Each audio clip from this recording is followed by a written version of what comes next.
Setiap hari kami ingin selalu seperti Engkau ya Tuhan. Kami ingin memiliki hatimu, matamu, tanganmu, dan kakimu untuk mengerjakan pelayanan dan pekerjaanmu. Namun kami manusia berdosa, manusia lemah. Kami tidak pernah bisa persis seperti Kristus. Kami hanya bisa di belakang bayang-bayang-Mu saja. Sebab ada banyak kelemahan, ada banyak kekurangan. Tetapi kelebihan Tuhan Yesuslah yang telah menyempurnakan hidup kami yang tidak sempurna ini. Biarlah kami semua belajar berjalan mengiring Tuhan dengan kesetiaan yang Tuhan telah tunjukkan kepada kami. Rela berkorban sama seperti Tuhan telah berkorban buat kami. Rela mengerjakan apa saja untuk kemuliaan Tuhan sama seperti Engkau mendahulukan kehendak Bapa. Sehingga kami semua belajar hidup dalam kehendak Tuhan. Berbicaralah kepada kami sore hari ini, karena hati kami telah siap. Dan Tuhan terus secara bebas melalui kuasa Roh Kudus-Mu berbicara dan meneruskan setiap kebenaran yang boleh dipaparkan. Sehingga kami boleh mengerti isi hati Tuhan, maksud-maksud Tuhan dan tujuan-tujuan Tuhan dalam hidup kami. Pemberitaan firman Tuhan ini kami taruh dalam nama Tuhan Yesus, Tuhan dan Juru Selamat kami yang hidup. Amin. Amin.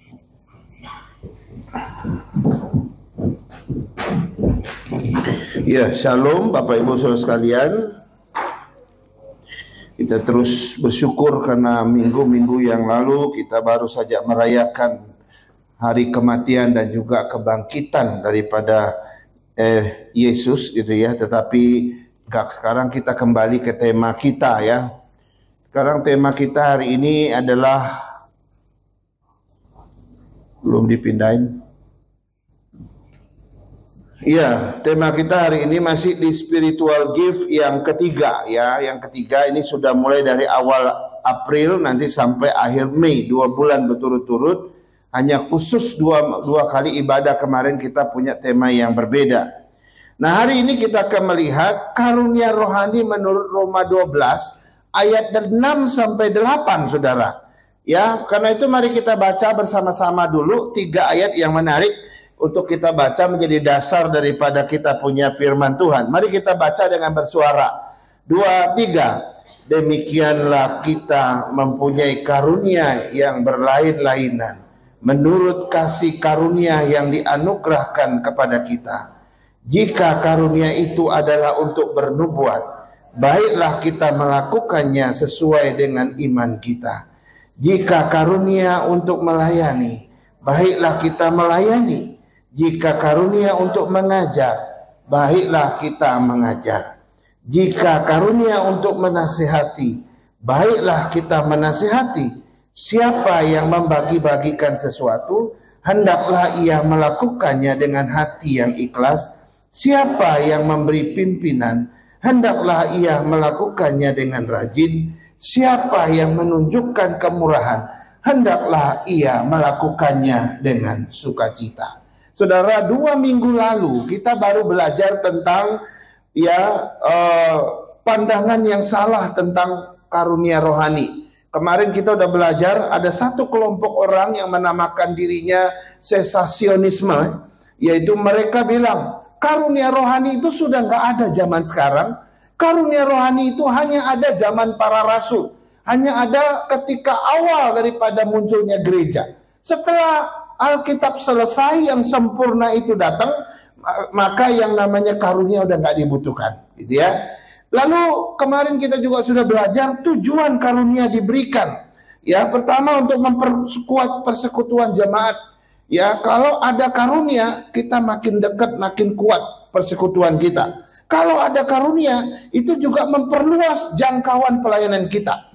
Kalau kita tidak menggunakan karunia kita, kita hanya di dalam tembok ini saja, Saudara. Kita susah untuk melayani di makin jauh. Yang ketiga, kalau ada karunia rohani, itu memperbesar dinamika kesaksian kita. Kesaksian kita walaupun kecil, tapi ledakannya bisa gede, bisa besar gitu ya. Kenapa? Karena ada karunia-karunia yang kita pakai. Dan kalau ada karunia, maka penyatuan relasi akan terjadi lebih erat dan lebih kuat. Nah, ini 2 minggu lalu kita udah belajar ini. Nah, sekarang kita lihat hari ini.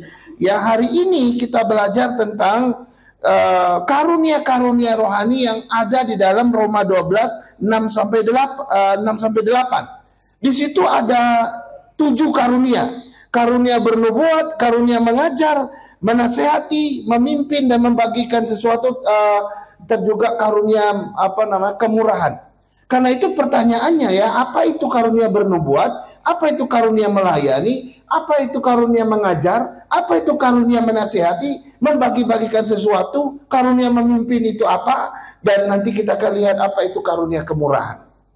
Dan juga kita akan lihat ciri-ciri dari masing 7 karunia ini, saudara. Nah, seperti yang saya sampaikan di awal bulan April, kita nanti tanggal 29 Mei ketika kita adakan ibadah Padang di Kebun Raya Bogor, karena itu hari kenaikan Tuhan Yesus, itu tanggal merah, saya harap kita semua hadir. Salah satu aktivitas kita adalah kita akan menemukan karunia-karunia kita. So, banyak orang Kristen yang karunianya tidak ditemukan, sehingga dia nggak bisa berbuat apa-apa. Nah, kalau karunia kita sudah temukan, oke, saya tahu karunia saya paling kuat ini, paling nomor 2 sekian. Minimal 2 karunia, kita sudah bisa melayani dengan baik. Nah, saudara-saudara, hari ini saya mulai mengkhotbahkan karunia-karunia itu secara spesifik. Kalau 2 kali yang kemarin itu masih secara umum. Nah, sekarang kita mulai dari 7 karunia yang ada di dalam Roma 12 ini. Nanti ke Efesus, nanti kita juga akan melihat di Korintus, ya. Nah, yang pertama, saudara, adalah karunia bernubuat. Karunia bernubuat ini berasal dari bahasa aslinya propeteuo, ya, yang berarti bernubuat atau mengucapkan nubuat, gitu ya. Nah, karunia bernubuat ini artinya apa? Ini artinya, saya kasih artinya. Ya, karunia bernubuat itu adalah sebuah kemampuan dan kuasa yang diberikan oleh Tuhan untuk bernubuat, untuk mengucapkan nubuat, atau untuk menyampaikan firman Tuhan. Itu arti daripada karunia bernubuat. Sebuah kemampuan yang Tuhan berikan, sebuah kuasa yang Tuhan berikan untuk saya menyampaikan firman, untuk saya mengucapkan nubuat, atau untuk saya bernubuat. Nah, nanti kita akan lihat ya. Misalnya di dalam Alkitab, Nabi Mika bernubuat tentang kelahiran Mesias. Itu di dalam Mika 5 ayat 1 dan 2. Tetapi engkau, hai Bethlehem Efrata, hai yang terkecil di antara kaum-kaum Yehuda, daripadamu akan bangkit bagiku seorang pemimpin yang akan memerintah Israel, dan permulaannya sudah purbakala, sejak dahulu kala. Sebab itu ia tidak akan membiarkan mereka sampai waktu perempuan yang akan melahirkan telah melahirkan, lalu selebihnya dari saudara-saudaranya akan kembali kepada orang Israel. Sebelum Yesus lahir, Mika sudah bernubuat. Oke. Yang kedua, Nabi Yesaya, ini contoh ya, Nabi Yesaya bernubuat tentang kematian Yesus. Kita udah baca di Jumat Agung kemarin, Yesaya 53 ayat 3 sampai 5 berkata begini. Ia dihina dan dihindari orang, seorang yang penuh kesengsaraan dan yang biasa menderita kesakitan. Ia sangat dihina sehingga orang menutup mukanya terhadap dia, dan bagi kita dia pun tidak masuk hitungan. Tetapi sesungguhnya penyakit kita yang ditanggungnya, dan kesengsaraan kita lah yang dipikulnya. Padahal kita mengira dia kena tulah, dipukul dan ditindas Allah. Tetapi dia tertikam oleh karena pemberontakan kita, dia diremukkan karena kejahatan kita, ganjaran yang mendatangkan keselamatan bagi kita ditimpakan kepadanya, dan oleh bilur-bilurnya kita menjadi sembuh. Itu contoh bernubuat dan contoh dari karunia bernubuat. Nah, yang menarik saudara-saudara, ketika seorang nabi bernubuat, maka isi daripada nubuatan itu bukan dari diri mereka sendiri, tapi itu berasal dari Tuhan. Beda dengan peramal, beda dengan dukun.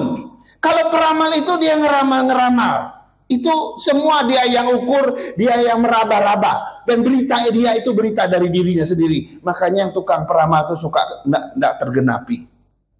Dukun juga begitu. Mau lihat garis tanganmu, wah kalau garis tangan kayak begini nih, hidupmu susah ini. Kenapa Pak Dukun? Ini nih ada belok-beloknya ini. Kalau lurus itu sih hidupmu lempeng. Tapi kalau belok-belok, bahkan ini ada yang pecah begini. Wah, hidupmu akan mengalami kesusahan yang luar biasa. Dia membaca garis tangan. Tuhan tidak perlu membaca garis tangan. Berita itu dari Nabi, berita yang disampaikan Nabi itu dari Tuhan. Dan itu pasti iya dan amin. Jadi menarik ya, Tuhan berfirman dulu, sampaikan firman itu kepada Nabi, maka Nabi yang menyampaikannya dan dia bernubuat seperti yang dia terima dari Tuhan. Jadi intinya ya, Tuhan yang menyampaikan isi beritanya dari Tuhan, yang meneruskannya adalah Nabi, gitu ya. Jadi Nabi itu bernubuat berdasarkan berita yang dia dapat dari Tuhan. Nah, tapi ada yang menarik, saudara. Ada pergeseran makna atau perkembangan makna dari perjanjian lama ke perjanjian baru. Sebab kalau ini kita tidak tahu, saudara, kita pasti bilang, Mose khotbah karunia bernubuat, mana mungkinlah kita punya karunia bernubuat, itu kan miliknya atau pekerjaannya Nabi doang dan perjanjian lama. Sekarang siapa yang mau bernubuat kayak begitu? Ya kan? Mau nubuat tentang apa? 2035 Indonesia akan bubar gitu. Enggak. Ya, kita nggak mungkin bisa. Tapi jangan salah. Dari perjanjian baru, perjanjian lama ke perjanjian baru ada perkembangan, saudara. Pengertian dan maknanya. Nah, perkembangannya apa?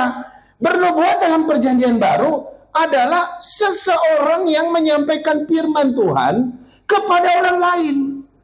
Misalnya berkhotbah. Saya sedang berkhotbah, saya sedang menyampaikan firman Tuhan kepada saudara.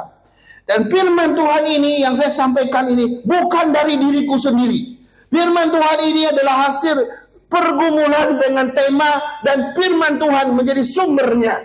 Sama kan?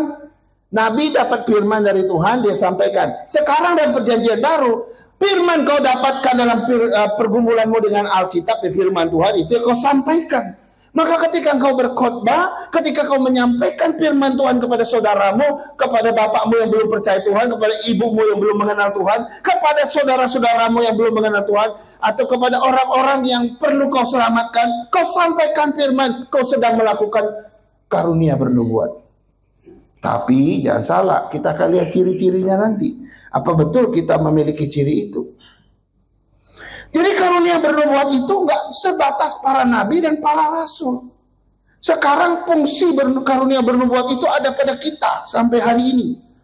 Jadi kalau saudara dengar satu firman Tuhan begitu bagus dan sangat menyentuh, saudara bagikan itu kepada orang. Atau saudara senang membagikan firman Tuhan yang singkat-singkat, yang kadang di YouTube, di TikTok itu kan singkat-singkat firman Tuhannya. Coba kebanyakannya itu ngawur ya, isinya sayang sekali. Ya, tapi di TikTok bisa terkenal gitu ya, bagus gitu kedengarannya. Cuma karena teologinya itu ngawur. Nah, itu saudara senang, saudara dapat firman yang bagus, saudara bagikan kepada temanmu. Dapat lagi bagikan ke temanmu. Itu karunia bernubuat. Tapi kita akan lihat ciri-cirinya nanti. Ya. Nah, dalam perjanjian lama, saudara, ada dua jabatan yang dalam perjanjian lama itu yang sama-sama berdiri antara Tuhan dan umat Tuhan. Nabi, dia berdiri antara Tuhan dan umat Tuhan. Nabi ada di tengah. Tapi fungsi Nabi, tugas Nabi adalah dia mewakili Allah, berbicara mewakili Allah kepada umat Allah. Itu Nabi. Tapi kalau imam, dia ada di tengah antara umat dan Tuhan, tapi dia berbicara mewakili umat Tuhan kepada Tuhan.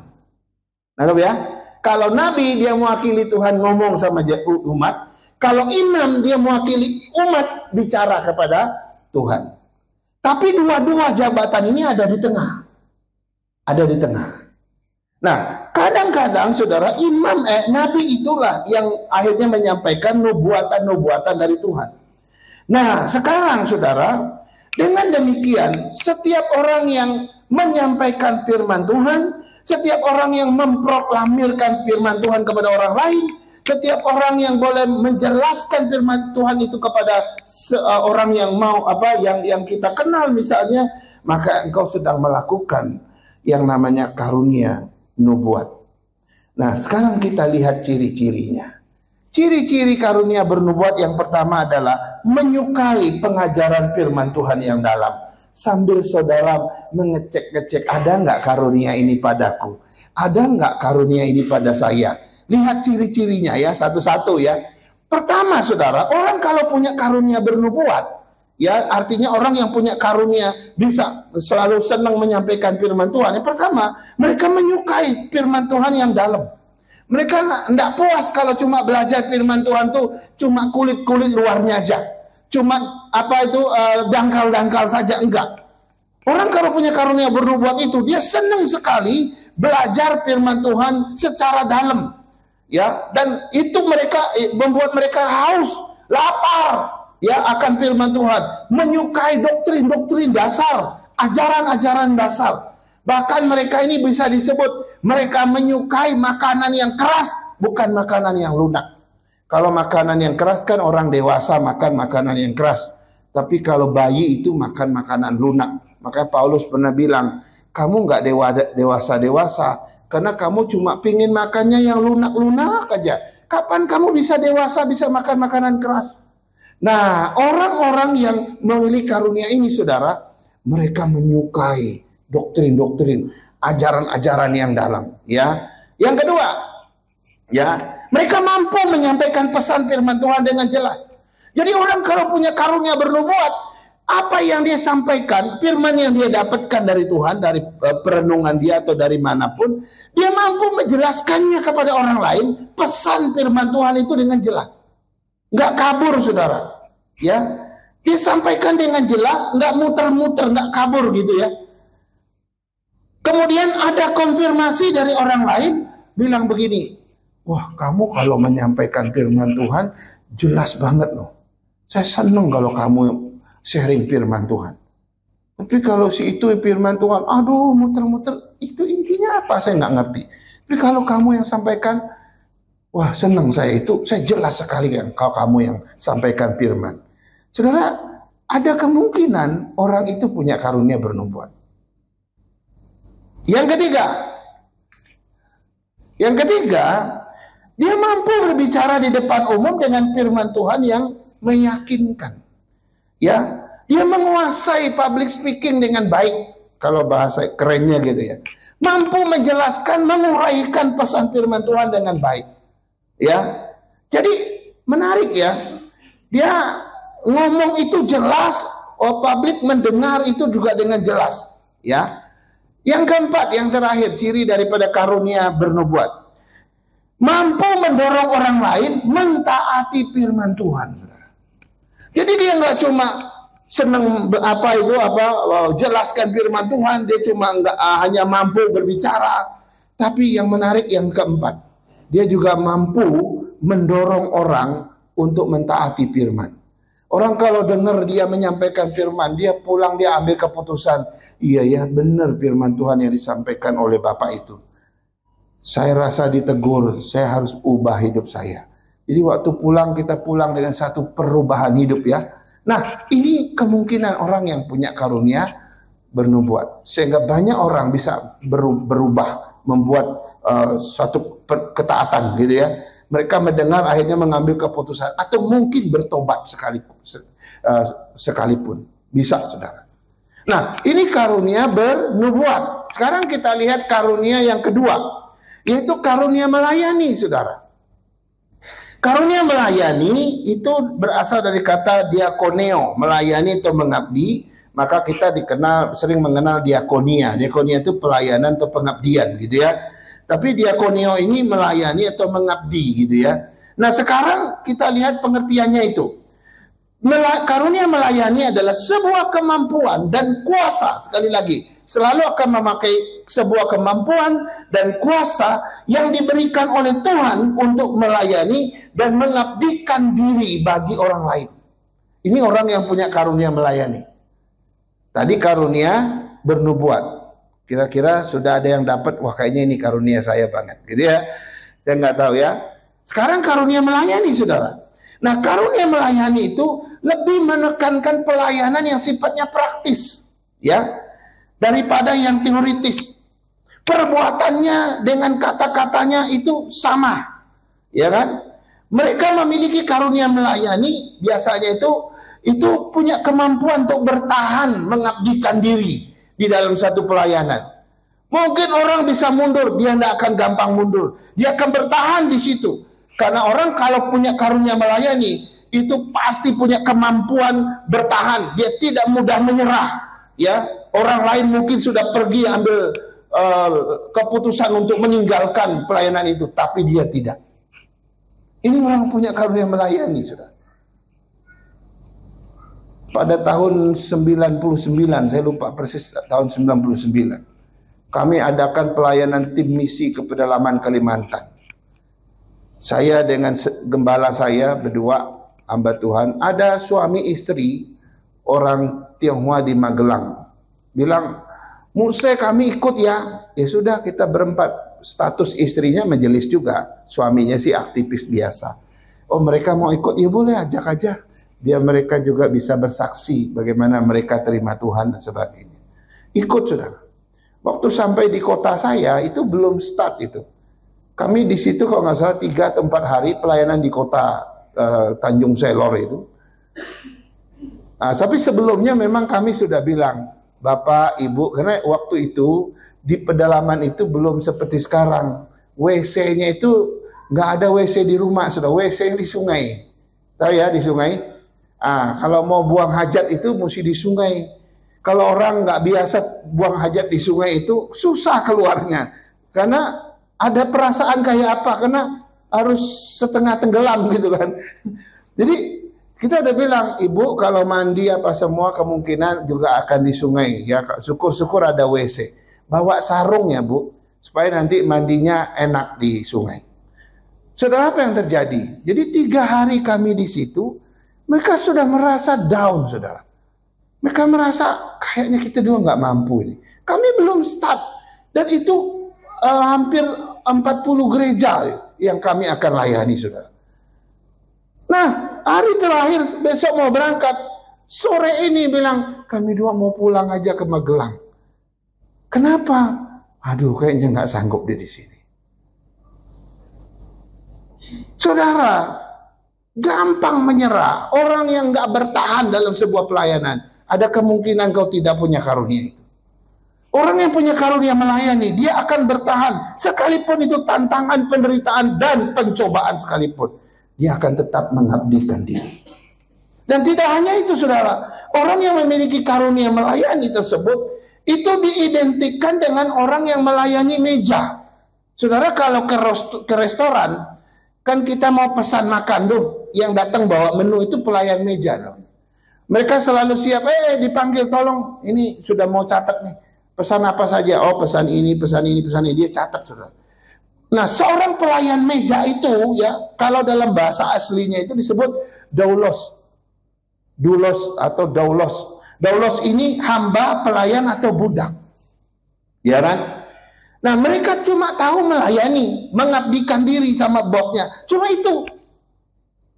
Kita ini kalau punya karunia melayani, ya mungkin kita siap mengabdikan diri walaupun kita cuma, mohon maaf, dianggap pelayan paling rendah sekalipun. Karena karunia melayani itu direndahkan sekalipun tidak masalah. Karena mereka punya pengabdian yang luar biasa pada Tuhan.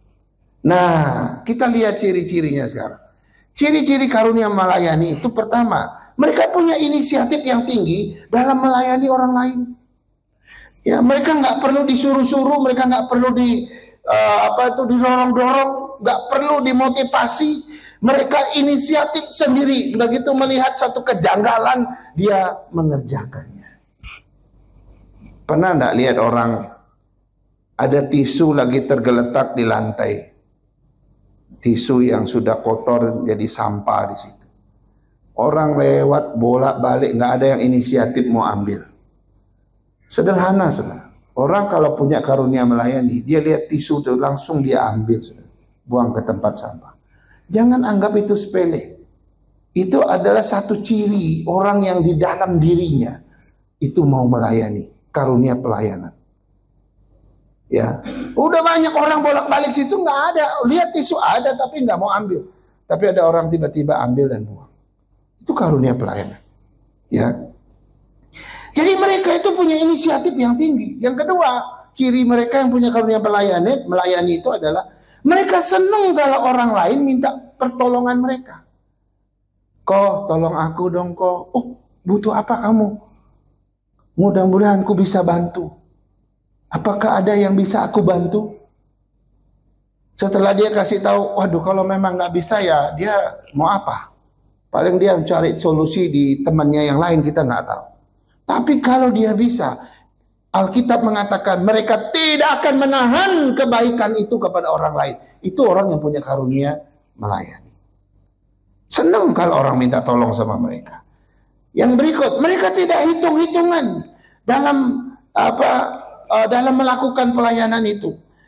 Yang penting bagi mereka adalah orang lain itu tertolong, orang lain itu terlayani. Ya, mereka melayani siapa saja dengan tulus ikhlas tanpa pamrih. Ya, apa istilah pamrih? Tanpa minta balasan. Yang ketiga, ciri yang ketiga adalah mereka menyukai tugas-tugas pelayanan yang rutin. Nah, ini menarik ya. Bahkan yang nampaknya kecil di belakang layar. Sudah ada orang mau melayani, pokoknya maunya di depan saja. Mau jadi, kalau panitia, dia nggak mau jadi yang lain. Pokoknya aku mau jadi ketua doang. Atau sebuah pelayanan yang di depan orang banyak. Wah, itu luar biasa dia. Tapi begitu orang suruh dia melayani di belakang mimbar, dia nggak mau. Orang yang punya karunia melayani, hal yang kecil pun ditugaskan sama dia. Yang rutin kecil yang nggak dipandang orang, dia kerjakan. Atau orang tugaskan dia di belakang layar, dia nggak terlihat di depan, dia akan tetap lakukan. Itu orang yang punya karunia melayani. Apakah sudah ada gambaran di dalam diri kita? Yang keempat, senang terlibat sebagai bentuk dalam berbagai bentuk pelayanan. Mereka tidak pernah menolak pelayanan. Ini orang yang punya karunia melayani. Karena begini, melayani itu bagi mereka itu seperti identitas mereka, saudara. Melayani itu seperti diri mereka. Maka ketika orang ngomong arti pelayanan, kayaknya itu aku banget. Mungkin begitu ya, orang yang punya karunia melayani. Sehingga mereka selalu siap untuk hal itu. Dan mereka nggak pernah nolak. Ya, senang sekali mereka. Yang kelima, nah ini menarik juga nih. Setiap kali melakukan pelayanannya, ada kepuasan, ada damai sejahtera, ada sukacita, dan ada ketenangan, ketentraman dalam hati mereka. Puas, saudara. Saya nggak tahu, saudara melayani itu setelah pelayanan puas nggak rasanya? Ada sukacita nggak? Ada damai sejahtera nggak? Setiap kali kita berdoa setelah pelayanan, saya selalu mendoakan para pelayan. Tuhan berikan damai sejahtera dan sukacita bagi mereka yang melayani hari ini. Saya selalu ucapkan kalimat itu. Supaya saudara tidak melayani dengan hati yang lelah, hati yang gak enak, hati yang kesel. Biarkan Tuhan kasih damai sejahtera dan sukacita di sana. Tapi orang yang punya karunia ini, kalau dia bisa melayani, itu sukacita luar biasa. Oke, sekarang kita lihat yang ketiga, karunia mengajar. Ya, karunia mengajar berasal dari kata didasko, yang artinya ya mengajar, gitu ya. Nah, karunia mengajar itu artinya apa? Itu sekali lagi sebuah kemampuan dan kuasa yang diberikan oleh Tuhan untuk mengajarkan firman Tuhan dengan baik. Sebuah kemampuan dan kuasa itu diberikan oleh Tuhan kepada seseorang di antara kita, nggak tahu siapa yang dapat ini, dan untuk mengajarkan firman Tuhan dengan baik. Karunia mengajar tidak hanya bicara tentang kemampuan menyampaikan pengajaran, tetapi juga bicara tentang persiapan dia lewat firman Tuhan itu. Nah, coba kita lihat ciri-cirinya ya. Yang pertama, orang yang punya karunia mengajar, orangnya seorang pembelajar yang tekun. Ayo, ada nak? Engkau seorang pembelajar yang tekun. Maksudnya belajar firman Tuhan loh. Apakah saya membaca Alkitab secara sistematis? Kita ada gerakan baca Alkitab sudah berapa tahun. Saya lihat tinggal berapa orang aja lagi itu.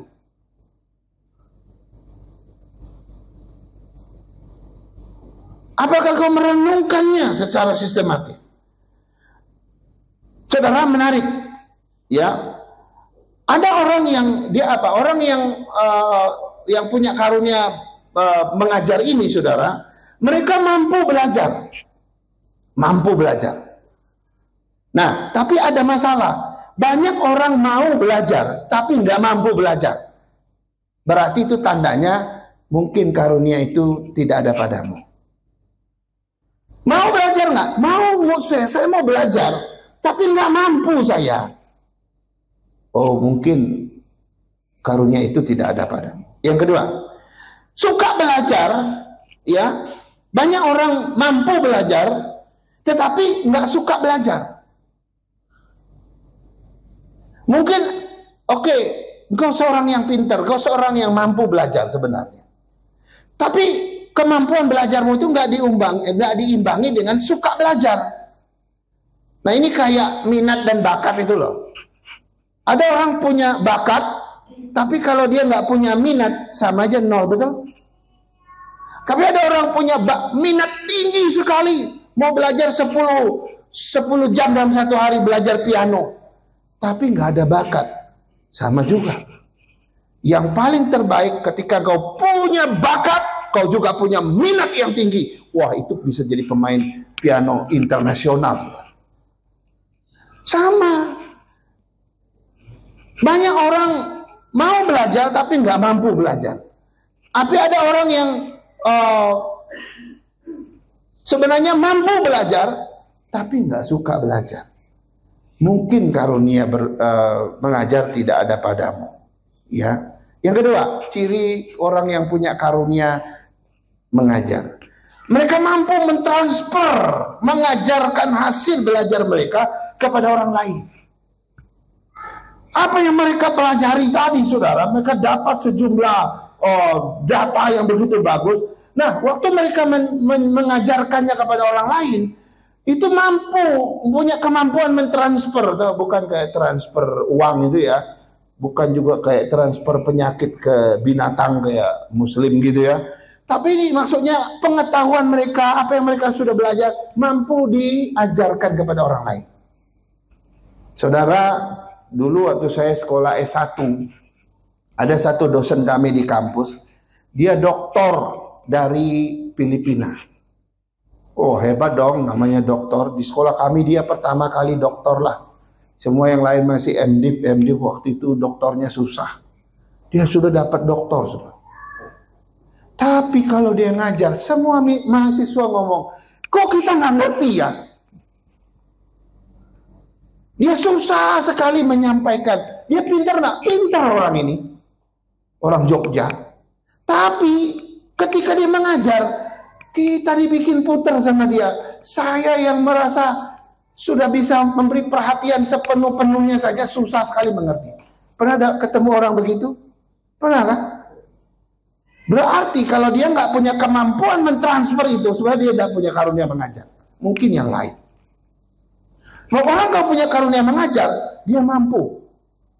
Tidak cuma belajar untuk dirinya, tapi juga mentransfernya kepada orang lain.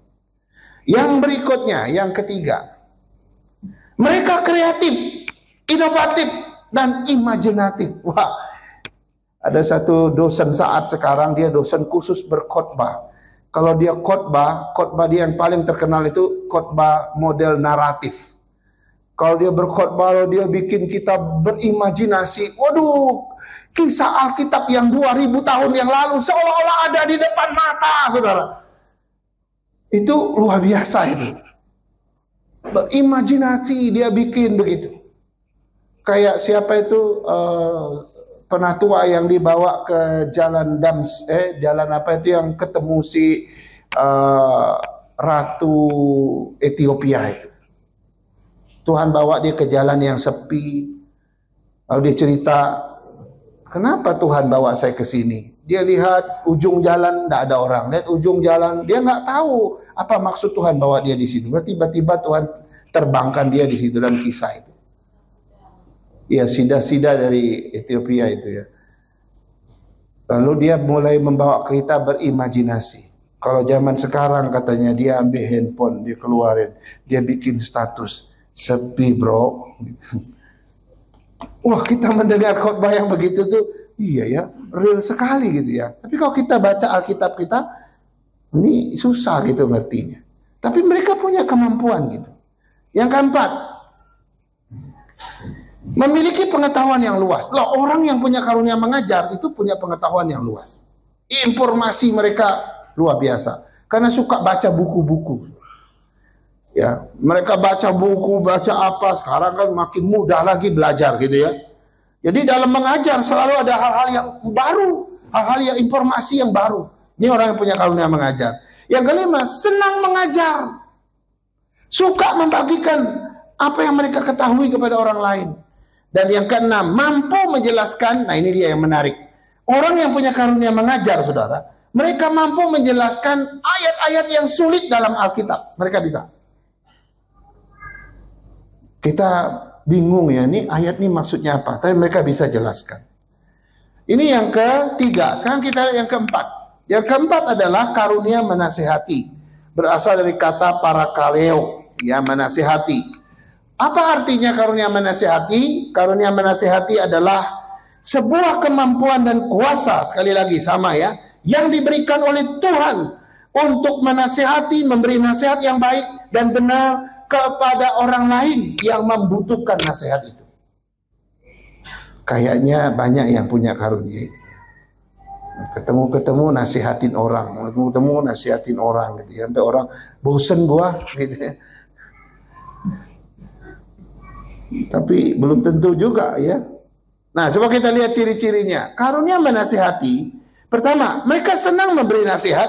Nah, nasihat itu ternyata bukan sekedar nasihat. Di dalam nasihat itu kita bisa menghibur orang, bisa membesarkan hati orang dengan satu motivasi yang baik demi kebaikan orang itu. Ada juga orang memberi nasihat tapi tujuannya menjebak, ada juga yang jahat maksudnya. Tapi mereka senang menasihati orang, membesarkan hati dan menghibur orang demi kebaikan orang itu. Yang kedua, mampu menghibur, membesarkan hati orang yang dinasihati. Ya, ini punya kemampuan ya. Yang ketiga, mampu menasihati dan menegur dengan rendah hati. Ini menarik. Sehingga orang yang dinasihati itu tidak merasa digurui.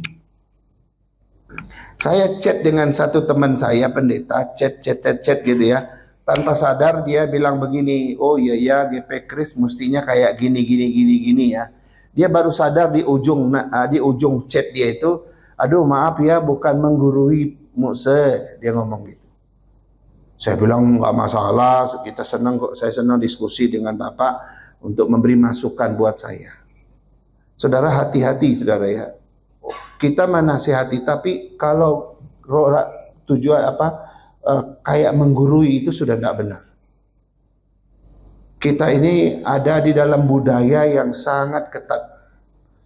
Kalau saudara ada di Jawa Tengah, kalau orang tua yang duduk mendengarkan Anda, kecuali kalau di gereja ya, kalau cuma dalam rumah, jangan berdiri. Kalau yang mereka duduk.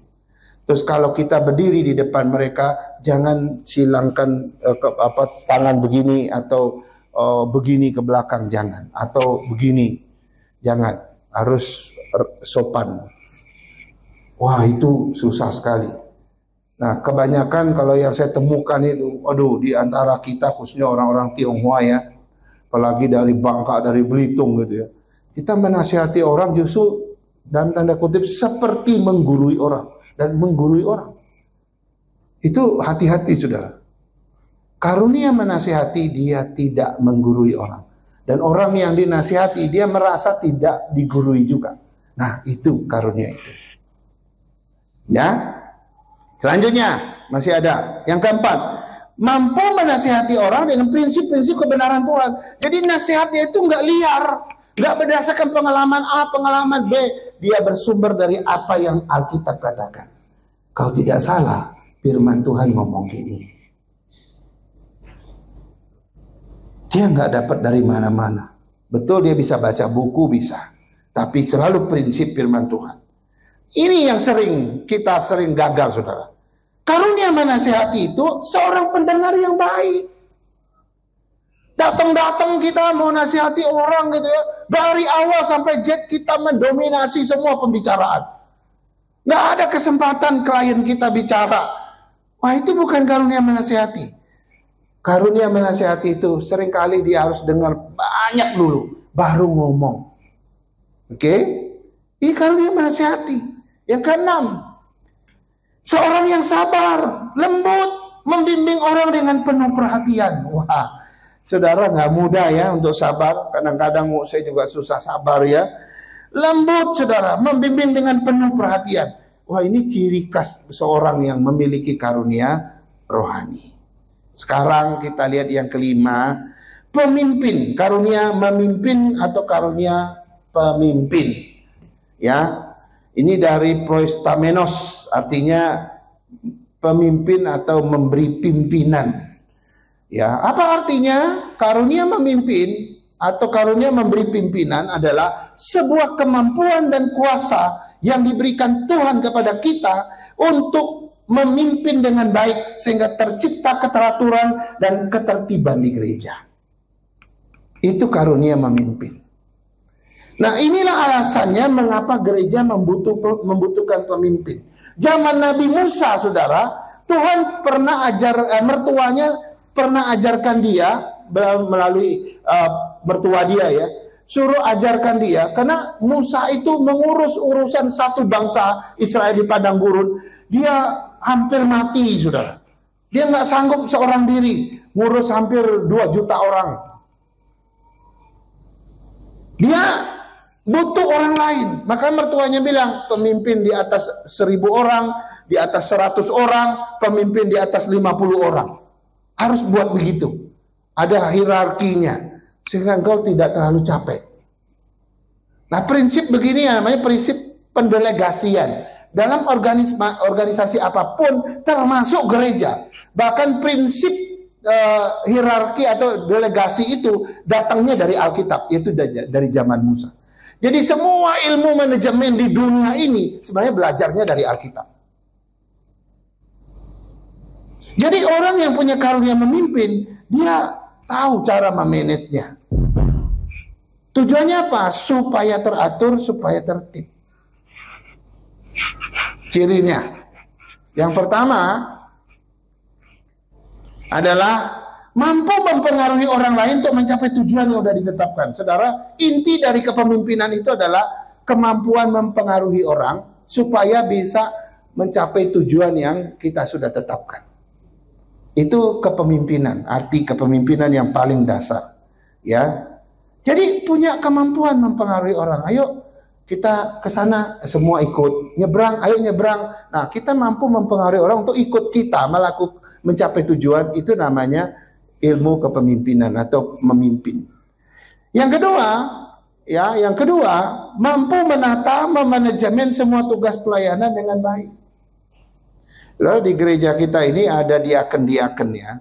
Ada yang di bidang ibadah, bidang pelayanan, bidang persekutuan, ada yang di keuangan, apalagi di sekretaris. Kenapa mereka ini kita butuhkan? Mereka adalah pemimpin kita, termasuk saya ada di dalamnya. Mereka manage semua. Bayangkan kalau nggak ada diaken salim, siapa yang akan mengontak saudara? Minggu depan yang masak siapa gitu ya? Yang WL siapa? Yang singer siapa? Iya kan? Sampai sehingga kita tertata. Dan saya juga terbantukan. Kalau saya mengatur itu bukan saya nggak bisa, saya bisa tapi sangat sibuk sekali. Kita susah konsentrasi mempersiapkan firman dengan baik. Nah, pemimpin-pemimpin ini tadi, saudara, itu Tuhan kasih kemampuan dan kuasa bagi mereka. Nah, yang ketiga, ini jangan lupa, kalau kita punya karunia memimpin, pasti ini juga terlihat. Mampu menjadi teladan yang baik bagi orang lain. Kita jadi teladan. Kita jadi figur yang baik yang dilihat orang. Yang keempat, mampu bekerja sama dengan orang lain. Dia nggak egois. Kalau pendapatnya nggak didengar, dia nggak kecewa, dia nggak marah. Ya, ini orang yang punya karunia memimpin. Yang kelima, wah ini agak banyak nih ya. Punya integritas yang tinggi sehingga dapat dipercaya. Ya, pemimpin yang harus punya integritas lah dan harus dapat dipercaya. Ya, iya di atas yang iya, tidak di atas yang tidak, antara kata dan perbuatannya satu. Seorang pemimpin juga punya ciri ini, komunikasi yang baik dan juga simpatik, empatik kepada orang lain, mampu memotivasi. Ini adalah ciri-ciri pemimpin yang disebutkan, mampu beradaptasi dengan situasi, ya, dan yang menarik, mampu mengelola konflik atau manajemen konflik. Seorang pemimpin harus mampu mengelola konflik atau manajemen konflik. Ya, kalau ada masalah terjadi, gimana cara mengatasinya? Di sinode itu kami pernah mendamaikan 2 hamba Tuhan. Yang dua hamba Tuhan ini melayani di satu gereja. Yang satu hamba Tuhan tua, yang satu hamba Tuhan muda. Lalu awalnya sih akur-akur saja, tapi lama-kelamaan si yang tua ini udah mulai iri sama yang muda. Karena jemaat mulai senang sama yang muda, yang tua ini merasa dia ditinggalkan. Jadi mulailah mereka benci-membenci. Kalau yang muda sih nggak terlalu membenci, cuma dia nggak suka sikap dia begitu. Di luar dia ngomong apa gitu. Kalau si yang muda yang khotbah, begitu selesai, yang muda kan harus pergi ke pintu sana nunggu jemaat lewat salamin satu-satu kan. Si yang tua dia nggak lewat situ, dia lihat pintu samping. Kalau si yang tua yang khotbah, ya si yang muda sih nunggu dia di situ, dia keluar juga pintu samping. Sinode turun. Kita bilang nggak bagus begini. Bagaimana jemaat melihat kalian? Wah, itu sepanjang malam, saudara. Mulai dari sore sampai malam, hampir subuh itu. Baru mereka mau damai. Dan saya bikin surat ke perjanjian untuk berdamai. Dua-dua baru tanda tangan. Itu udah mau tengah malam. Besoknya kita suruh mereka jalan ke pantai supaya lebih hati mereka lebih senang gitu ya.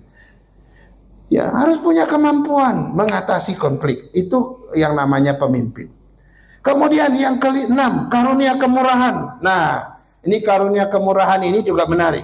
Suatu kemampuan dan kuasa yang diberikan oleh Tuhan untuk menunjukkan kemurahan hati, rahmat dan belas kasihan kepada orang yang membutuhkan. Saudara, karunia kemurahan ini menunjuk kepada memberi bantuan secara praktis kepada orang lain, ya, menolong orang yang dalam kesusahan mungkin, ya, orang kena musibah, orang-orang miskin, memelihara orang sakit, bahkan semua pelayanan yang bersifat sosial. Itu bisa jadi karunia ini yang lebih menonjol. Ciri-cirinya, yang pertama, seorang yang murah hati kepada siapa saja, mereka tidak membeda-bedakan orang. Orang yang punya karunia kemurahan itu dia nggak lihat ini etnis apa ya, ini suku apa ya, enggak, ini status sosialnya gimana, enggak. Pokoknya dia mau menyatakan kemurahan, rahmat dan belas kasihan.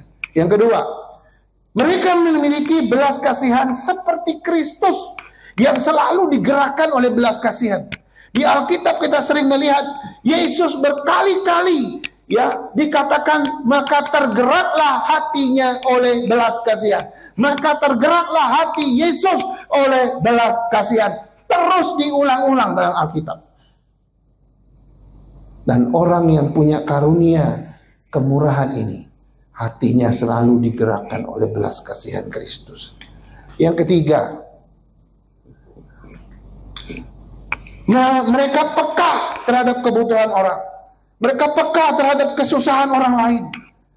Dia tahu ini orang ini lagi susah. Dia tahu orang ini lagi butuh gitu ya. Yang keempat, mereka rela berkorban apa saja. Mulai dari pikiran mereka, tenaga mereka, dana mereka. Ya, karena kemurahan itu membuat mereka gelisah harus menolong orang lain. Yang kelima, suka memberi. Yang namanya kemurahan pasti suka memberi dan diberi dengan sukacita. Dan yang keenam, mereka tidak pilih kasih, saudara. Ya, tadi saya bilang mereka tidak membeda-bedakan orang. Dan yang menarik yang terakhir, mereka tidak mengharapkan pujian dan juga tidak mengharapkan belas kasihan. Apakah ada yang memiliki karunia kemurahan? Dan yang terakhir, ini karunia yang mirip dengan karunia kemurahan, definisinya kurang lebih sama, yaitu karunia membagi-bagikan sesuatu. Ya, oh ada ya mau saya kayak gitu, ada, saudara. Dan dasar daripada karunia yang ketujuh ini sebetulnya adalah karunia kemurahan juga. Tetapi karunia ini sedikit dibedakan karena dia dalam bentuk perbuatan gitu. Yaitu karunia membagi-bagikan sesuatu. Dalam jemaat mula-mula, mereka menjual harta miliknya lalu membagikannya kepada orang-orang yang membutuhkan. Itu salah satu karunia, saudara. Nah, karunia ini adalah suatu kemampuan dan kuasa yang diberikan oleh Tuhan untuk membagi-bagikan sesuatu bagi orang lain yang memerlukan. Menarik ya. Ciri yang pertama adalah mereka senang membagikan apa yang ada pada mereka ya kepada orang lain yang memerlukan. Saya mau bersaksi satu hal, saudara. Di Bangka saya ketemu satu bapak. Bapak ini ngundang kami makan di rumahnya sama istrinya. Jadi saya datang dengan Bapak Gembala, kami keluar bertiga pergi ke rumah. Wah, semua lauk sudah siap. Hari kami makan, sampai makan, si bapaknya cerita tentang, ya kau bilang cerita-cerita lucu, boleh juga ya. Atau cerita-cerita yang, ya apa ya, yang menarik. Saya pikir itu cerita yang menarik. Dan nanti saya akan gambarkan bapak ini seorang yang bagaimana. Dia cerita begini, dia sampai ribut dengan istrinya. Istrinya satu kali cari gas mereka nggak ada. Mana gas itu gitu ya? Waktu itu gas lagi yang gas sempat apa itu susah itu loh, sampai orang ngantri-ngantri.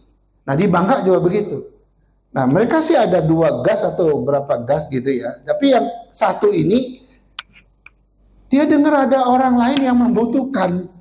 Akhirnya gasnya itu diam-diam dia kasih tanpa kasih tahu istrinya. Istrinya nyari, mana gas kita nih papa. Lama dia nggak kasih, udah marah-marah. Dia bilang, udah saya kasih orangnya butuh. Kenapa kau kasih? Wah, jadi berantem gara-gara itu. Tapi si bapak ini ketawa aja. Saya nggak tahan dengar orang itu butuh. Saya nggak ngerasa nggak enak kalau saya nggak kasih. Nah satu kali ini masalah beras juga. Mereka dapat beras atau baru beli beras, saya lupa ceritanya. Berasnya penuh gitu. Satu kali istrinya ke dapur, loh, lihat berasku sudah tinggal sedikit. Mana beras yang kemarin tuh? Tanya bapaknya lagi. Wah bapaknya bilang, saya baru kasih itu sama apa itu orang yang hidup sendiri itu, orang tua itu. Wah istrinya marah gitu. Tapi mereka dua cerita di depan kami itu, ketawa kita. Saya melihat si bapak ini punya karunia kemurahan atau karunia membagi-bagikan sesuatu kepada orang lain. Saya langsung ingat orang ini. Itu satu yang real. Dan itu bukan sekali 2 kali itu. Dia terlalu murah hati dan juga ringan. Bukan ringan tangan. Dengan tangan beda maksudnya. Ringan dalam mendorong orang. Ringan dalam membantu orang itu loh. Ini orang luar biasa. Sampai si istrinya ya sedikit kesal, tapi ya kesal sambil ketawa juga gitu. Saudara bayangkan orang punya karunia begini, oke, kalau itu orang yang punya karunia membagi-bagikan sesuatu, nggak mesti dia orang kaya dulu. Oh, kalau karunia ini kayaknya cocoknya orang-orang kaya doang. Enggak. Orang-orang yang nggak punya pun bisa punya karunia ini. Karena Yesus pernah bilang, ya aku kaya, aku rela jadi miskin supaya kamu jadi kaya. Kaya di situ bukan masalah harta. Kaya di situ adalah kaya dalam kemurahan. Ada orang miskin, orang susah, saudara. Tapi soal memberi dia nomor 1. Tapi ada orang kaya luar biasa. Orang Bangka bilang kayunya udah meleleh katanya. Tapi pelitnya luar biasa. Itu ada orang begitu. Maka Tuhan Yesus bilang begitu. Ya aku rela jadi miskin supaya kamu jadi kaya. Nah, masih ada ya. Lanjut. Ciri yang kedua. Selalu digerakkan oleh belas kasihan dan rasa kemanusiaan yang tinggi. Nah, ini dia. Selain belas kasihan, mereka juga digerakkan rasa kemanusiaan yang tinggi. Mereka nggak tahan melihat orang susah. Dan mereka bisa nggak tidur semalaman kalau dia belum bantu orang itu. Bisa kayak gitu, saudara. Mereka memberi dengan tulus hati. Ikhlas tanpa harapkan balasan dan pujian, sama kayak tadi. Dan mereka gampang bersimpati dan empati kepada orang lain yang kesusahan. Nah saudara, ini adalah 7 karunia yang ada dalam Roma 12 ayat 6 sampai 8. Saya sudah uraikan ciri-cirinya. Barangkali ada yang sudah berpikir kayaknya yang ini deh saya. Tapi nanti kalau kita udah tes akan ada nilai yang paling tinggi. Biasanya itulah karuniamu. Nah sebagai penutup saudara, saya mau sampaikan bagian ini. Ya, tadi dalam Roma 12 ayat 6 sampai 8. Saudara kalau lihat, ini ada yang kayak gini nih.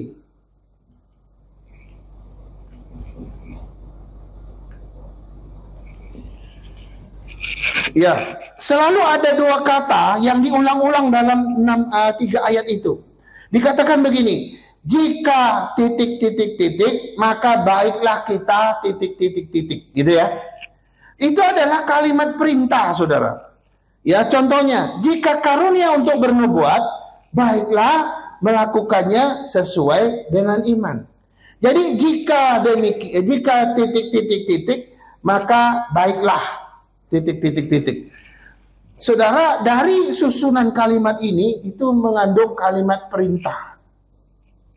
Yang kedua, jika karunia melayani, baiklah melayani. Jika karunia untuk mengajar, baiklah mengajar. Jika karunia untuk menasihati, baiklah menasihati. Ya, lanjut. Jika karunia membagi-bagikan sesuatu, hendaklah yang melakukan dengan hati yang ikhlas. Jika karunia memberi pimpinan, hendaklah yang melakukannya dengan rajin. Jika karunia untuk menunjukkan kemurahan, hendaklah ia melakukannya dengan sukacita. Yang saya mau sampaikan adalah, dari 7 karunia ini, atau setiap karunia ini, ada perintah Tuhan di baliknya, supaya engkau melakukannya. Jangan menyimpannya, jangan menyembunyikan karunia itu, dan jangan mendiamkannya. Tapi kau harus temukan, kau harus berdayakan, kau harus manfaatkan di dalam segala pelayanan yang ada. Itu maksudnya. Kalau kita lihat bahasa aslinya itu jauh lebih jelas lagi. Jadi karunia itu bukan untuk disimpan, tapi untuk dikerjakan, untuk kita kembangkan dan kita lakukan. Kenapa banyak orang Kristen tidak bisa berbuat bagi Tuhan di dalam gereja atau di luar gereja? Karena mereka tidak pernah menemukan karunia mereka dan memberdayakannya. Padahal ini perintah. Ini bukan sesuatu pilihan untuk kita diamkan. Oh, saya dapat itu, ya sudah ya, udah di sini aja. Kalau nanti dibutuh baru saya keluar, kalau nggak butuh ya sudah. Enggak, karunia itu diberikan untuk kita mengerjakannya dan sebagainya. Ya, saya berdoa supaya kita nanti sungguh-sungguh bisa menemukan karunia kita dengan baik. Mari kita berdoa. Segala pujian dan hormat kami naikkan kepadamu ya Tuhan. Kau yang telah menuntun dan membimbing kami selama berpuluh-puluh tahun mengikut Engkau. Kami percaya satu hal, bahwa pemberian-pemberian Tuhan, ada begitu banyak anugerah yang Kau berikan buat kami. Salah satunya adalah karunia rohani. Kami mulai belajar tentang karunia rohani, agar kami mulai menyadari betapa pentingnya memilikinya dan melakukan dan menggunakannya. Sebab ketika Engkau memberikan kepada setiap orang percaya, Engkau tidak bermaksud untuk disembunyikan supaya kami tidak menggunakannya, tetapi Tuhan memberikannya supaya kami menggunakannya, memberdayakannya dalam diri kami. Karena itu Tuhan tuntun setiap kami mulai menganalisa diri kami masing-masing. Kiranya apa yang menjadi karunia kami. Terima kasih untuk firman-Mu, terima kasih untuk jemaat dan semua urapan dan kuasa Tuhan dalam berbicara dalam hati kami oleh kuasa Roh Kudus-Mu. Bila firman Tuhan ini tertanam dalam hati kami, menjadi bagian yang penting dalam kehidupan kami. Dalam nama Yesus yang punya firman kami berdoa. Amin.